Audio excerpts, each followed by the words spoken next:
namun sayangnya pengelolaan retribusi parkir di Kota Tanjung Pinang ini mengalami sedikit kendala atau yang saya bilang tadi, personilnya di sub itu kan sedikit.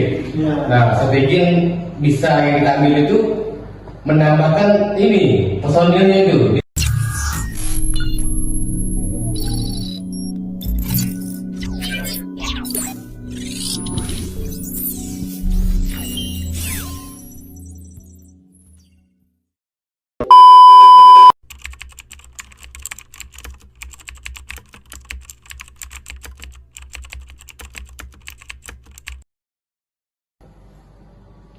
Assalamualaikum warahmatullahi wabarakatuh. Selamat datang di Permas Podcast Mahasiswa.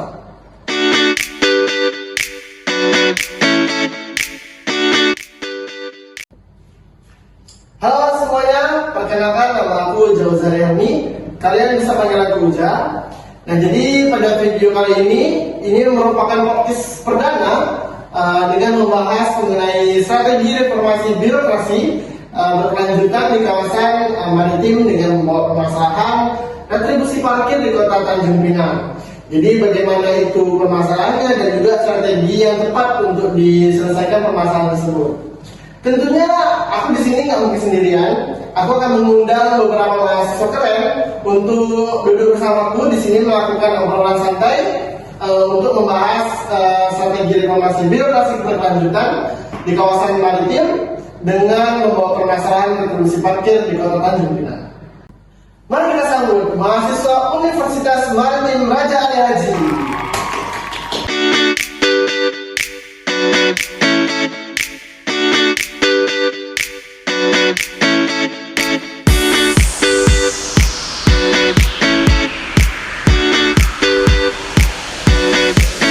Nah teman-teman, jadi kita udah kedatangan tamu kita, yaitu mahasiswa dari Universitas Maritim Raja Ali Haji yang akan menemani aku untuk melakukan obrolan santai membahas strategi reformasi birokrasi berkelanjutan di kawasan maritim dengan membawa permasalahan retribusi parkir di kawasan di Kota Tanjung Pinang. Jadi sebelum kita memulai, lebih baik kita perkenalkan dulu nih abang-abang keren kita dari Universitas Maritim Raja Ali Haji. Mungkin dari abang dulu pertama perkenalkan dirinya. baik. Perkenalkan, nama saya Muhammad Indra Saputra. Saya sebagai mahasiswa aktif semester 4 di Universitas Maritim Raja Ali Haji. Saya dari Prodi Ilmu Administrasi Negara. Jadi teman-teman, ini yang pertama nama abangnya ialah Rizky. Panggil Rizky. Yang kedua, Baik, nama saya Bagas Saputra. Kebetulan kami seangkatan dan sekelas juga, seunit. Oke. Lanjut, apa yang ketiga? Perkenalkan, nama saya Akmal dan kebetulan juga kami ini sekelas dan satu universitas dan juga satu prodi. Sama lah semuanya. Wah guys, kebetulan kali ini ya kita mendapatkan tamu obrolan santai hari ini. Mereka ini kebetulan ketiganya satu jurusan ya, di semua administrasi negara. Jadi yang pertama namanya Rizky, kedua Bagas, dan yang ketiga itu Akmal. Nah, seperti yang di awal saya tekankan, mungkin yang awal saya bahas yaitu mengenai strategi reformasi birokrasi ya di kawasan maritim dengan membawa permasalahan retribusi parkir di Kota Tanjung Pinang. Nah, kalian sebagai mahasiswa, bagaimana sih pandangan kalian atau penglihatan kalian mengenai retribusi parkir di Tanjung Pinang ini? Nah, jadi gini, membahas tentang retribusi parkir di Kota Tanjung Pinang ini sebenarnya cukup rumit ya, bisa dibilang seperti itu. Nah, seperti yang kita tahu, retribusi parkir ini merupakan salah satu sumber pendapatan asli daerah yang cukup krusial di Kota Tanjung Pinang ini ya kan. Nah, jadi namun sayangnya pengelolaan retribusi parkir di Kota Tanjung Pinang ini mengalami sedikit kendala atau ada beberapa kendala yang seharusnya segera ditangani gitu ya kan. Nah, hal ini sangat berdampak pada tidak optimalnya pendapatan daerah ini sendiri gitu. Jadi isu utama yang menjadi perhatian kita semua yaitu tentang rendahnya pencapaian target retribusi parkir. Jadi berdasarkan data pada tahun lalu yaitu tahun 2024 itu yang terrealisasi hanya sekitar 57%. Oh gitu. Nah, jika dinominalkan itu target dari pemerintah itu sekitar 3 miliar. Namun yang terrealisasi hanya 1,7 miliar rupiah. Nah, jadi dari sini kan kita juga bisa melihat kan bahwa adanya kesenjangan yang cukup besar di situ. Ada masalah lah intinya di situ ya kan. Nah, jadi hal ini sebenarnya sangat dikhawatirkan sebenarnya, sangat dikhawatirkan lah situ kan. Nah, jadi situasi ini seharusnya harus cepat-cepat ditangani, harus cepat-cepat diselesaikan gitu ya kan. Nah, tentunya bukan cepat saja, tentu tepatlah juga gitu kan, efektif gitu kan. Nah, jadi karena ini berdampak langsung pada kemampuan pemerintah kota dalam menangani atau membiayai untuk pembangunan program atau pelayanan publik di Kota Tanjung Pinang kita ini. Nah, jadi begitu. Jadi teman-teman, permasalahan utamanya itu ialah ketidakoptimalnya pendapatan asli daerah dari permasalahan komisi parkir ini ya. Ya betul. Nah, jadi itu merupakan jadi yang abang ingin bilang bahwa permasalahan utamanya itu ialah pendapatan asli daerah itu tidak optimal ya. Optimal betul sih. Nah, jadi kenapa sih bisa terjadi pendapatan asli daerah itu tidak optimal gitu? Apakah ada permasalahan-permasalahan dari ketidakoptimalnya pendapatan asli daerah itu? Salah satu masalahnya itu adanya parkir legal. Oh, oke. Mungkin tidak asing lagi di kalangan masyarakat ataupun kita sebagai mahasiswa ini. Nah, parkir legal ini membuat saya agak kesel gitu. Kenapa saya bilang itu? Karena dia hanya mengandalkan kulit saja. Oke. Dia tidak menjaga motor kita itu. Jadi bisa terjadinya hilangnya helm sepeda motor itu kan. Siapa tanggung jawab kan?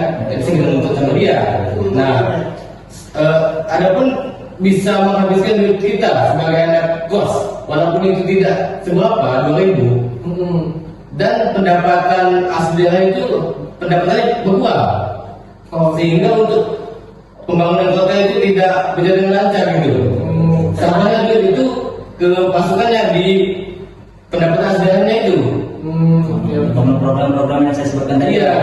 Oh, jadi karena parkir ilegal itu, jadi mungkin mereka melakukan parkir ilegal, jadi uang yang mereka dapatkan dari masyarakat itu mereka simpan sendiri. Simpan sendiri lah gitu. Oke, berarti mereka mungkin nggak menyerahkan sebagai retribusi parkir gitu kan, nggak bisa dari pemerintah gitu ya.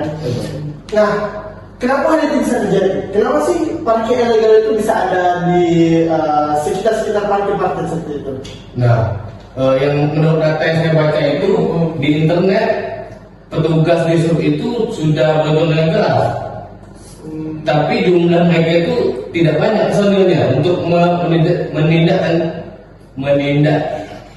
menindaklanjuti. Iya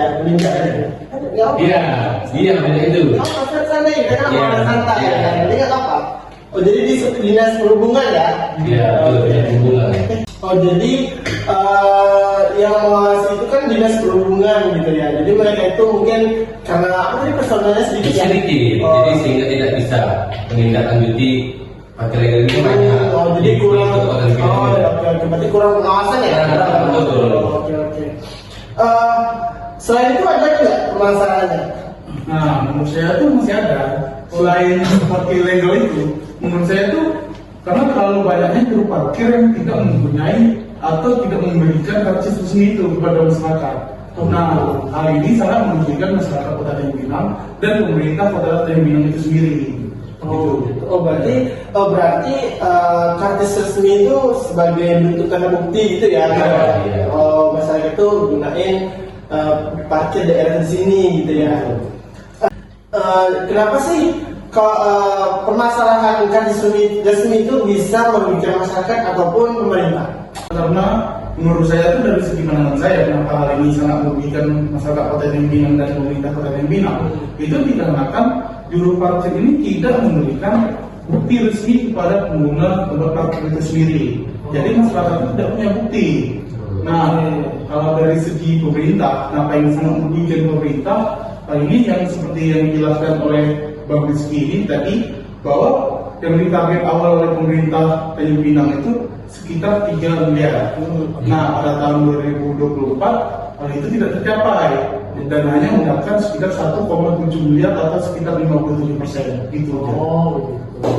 Teman-teman, jadi kita sudah tahu ya permasalahan retribusi parkir yang ada di Kota Pinang. Yaitu yang pertama itu ialah tidak optimalnya pendapatan asli daerah ya dari Kota Pinang. Yang kedua itu adanya keberadaan parkir ilegal yang sehingga dapat meresahkan masyarakat. Dan yang ketiga yaitu karcis parkir ya sebagai bukti bahwa masyarakat itu menggunakan parkir tersebut ya, parkir tersebut gitu. Nah, di permasalahan yang telah saya sebutkan tadi, tentu dong ada upaya atau strategi reformasi birokrasi yang tepat untuk diterapkan ataupun ditetapkan. Nah, apa aja sih strateginya yang kalau boleh saya tahu? Nah, jadi gini, sebenarnya kami telah menyiapkan beberapa strategi reformasi yang nggak main-main gitu. Intinya serius lah kami menangani ini kan. Nah, jadi dalam membuat strategi ini kami harus merancang dan merencanakan itu dengan sistematis dan juga terukur gitu kan. Nah, biar ngefek juga gitu. Nah, jadi yang pertama itu kita mau benerin dulu aturan mainnya gitu. Nah, jadi perda-perda lama yang mengurusi masalah parkir ini sebenarnya sudah tidak relevan lagi diterapkan di kondisi kita sekarang. Jadi kita semua bakalan update dulu semuanya, update dulu, kita perbaiki dulu semuanya, mulai dari peraturan daerah sampai SOP, sehingga di lapangan itu bisa berjalan dengan kondusif kan, parkir di lapangan itu ya kan. Nah, dan yang paling penting itu kita bakal bikin aturannya itu yang super jelas gitu.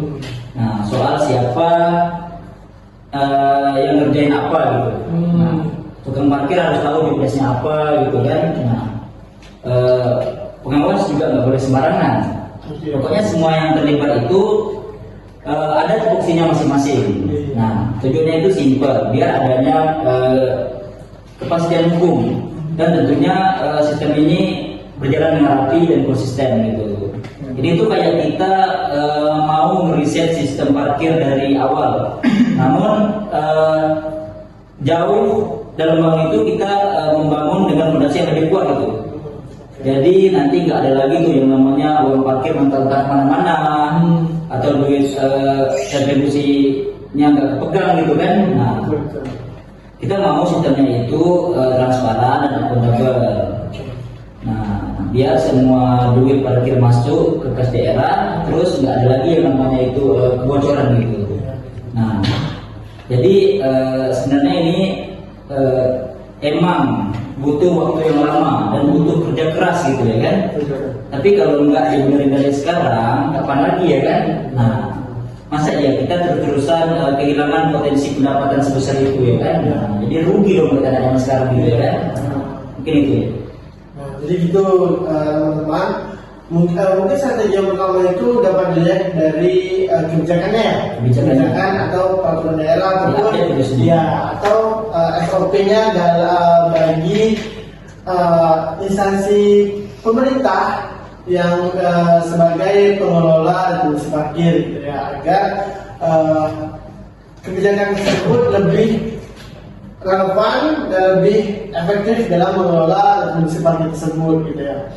Nah, selain itu apakah ada strategi yang lain? Nah, seperti yang saya bilang tadi, personilnya di sub itu kan sedikit. Nah, strategi yang bisa yang kita ambil itu menambahkan ini personilnya itu di sub yang di Kota Pinang ini, sehingga bisa menindaklanjuti lah parkir tersebut. Nah, dan adanya patroli lah kayak sekitar seminggu sekali ataupun seminggu 2 kali. Nah, bisa kita mencegah lah dia itu. Berarti untuk penambahan personil ya. Iya. Agar sebagai instansi yang mengelola retribusi parkir tersebut, dinas perhubungan gitu ya. Apa tadi? Lupa saya. Ini patroli. Oh ya, ada pengawasan yang lebih ketat gitu yang dilakukan oleh instansi yang mengelola retribusi parkir tersebut.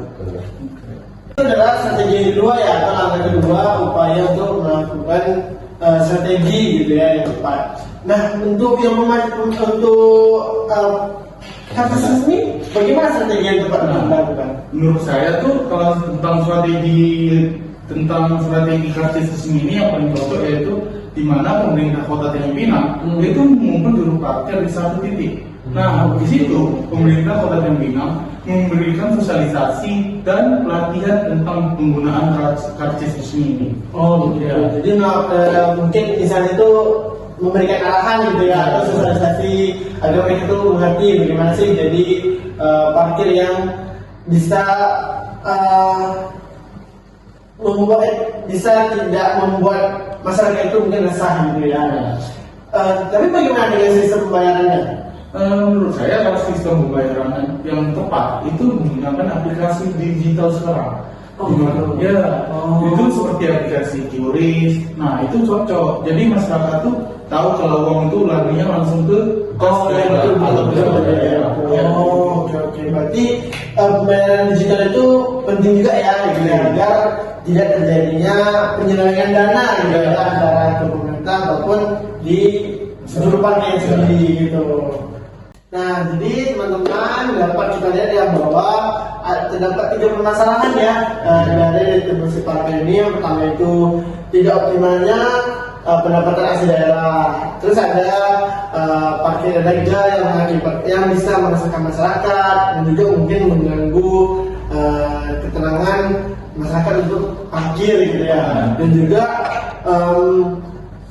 kartis resmi ya, sebagai tanda bukti bahwa masyarakat itu menggunakan parkir tersebut.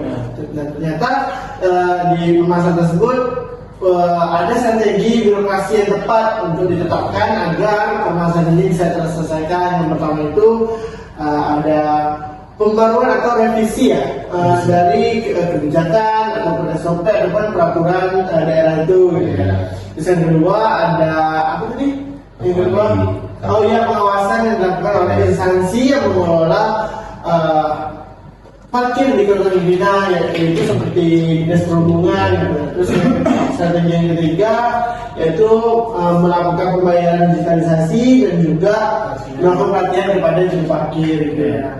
Oke, terima kasih teman-teman dari mahasiswa Universitas Majemah Jati. Semoga obrolan santai hari ini bisa bermanfaat dan memberi pelajaran baik bagi masyarakat di Kota Tanjung Pinang gitu ya. Jadi sebelumnya tutup, apakah teman-teman mahasiswa ada yang disampaikan tentang permasalahan ini? Ya, mungkin Pak Meski kan? Mungkin dari Pak Meski yang berantem dan keren ini. Jadi gini, ayolah kita sama-sama sebagai warga Tanjung Pinang, kita jagalah wilayah Kota Tanjung Pinang ini agar tetap kondusif, aman dan tentram gitu intinya ya kan. Betul. Nah, stop lah bagi yang melakukan parkir ilegal itu stop sekarang gitu kan. Nah, kalau nanti jadi parkir segitu mungkin bisa langsung ke Dishub mungkin ya kan. Nah, intinya janganlah ada lagi parkir ilegal atau masalah-masalah itu. Ini kan demi kepentingan pendapatan asli daerah kita sendiri. Nah, mungkin itu saja. Oke, terima kasih ya teman-teman. Jadi cukup sekian podcast kita hari ini. Saya senang ya kita kedatangan mahasiswa semua. Jadi kami tutup. Wabillahi taufiq wal hidayah. Wassalamualaikum warahmatullahi wabarakatuh. Teman-teman boleh menonton kita. Terima kasih semuanya.